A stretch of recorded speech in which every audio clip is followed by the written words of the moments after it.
Hello guys, and welcome back to this channel, where today guys, I'll be showing you how to sign up to CoinGecko. So guys, the first thing that you of course need to do is go to Google Play Store or the App Store, whichever you have, and download the application. This video is for Apple users and this is made on an Apple iPhone. But now guys, let's see what we actually have in front of us here. So you can see that we have the market, portfolio, the search bar, explore, and the more in the bottom right corner. But now guys, let's see how you can actually go and sign up to CoinGecko.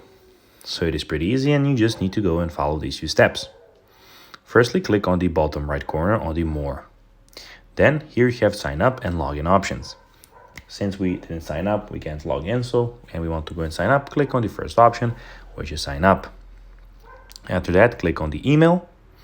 Type in your email that you will then go and use for CoinGecko.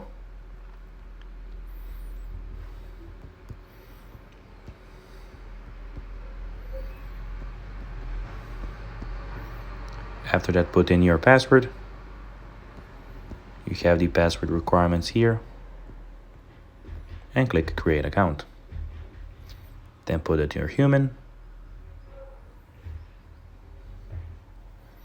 And here you can of course go and check your email to go of course and put your, as you can see, a message of confirmation link so that you can confirm your account. So guys, that will be everything for this video. I hope that you found this video informative and entertaining guys. If you did, don't forget to like this video, share it, subscribe to the channel, and I'll be guys seeing you in the next video as always. Until then, bye guys.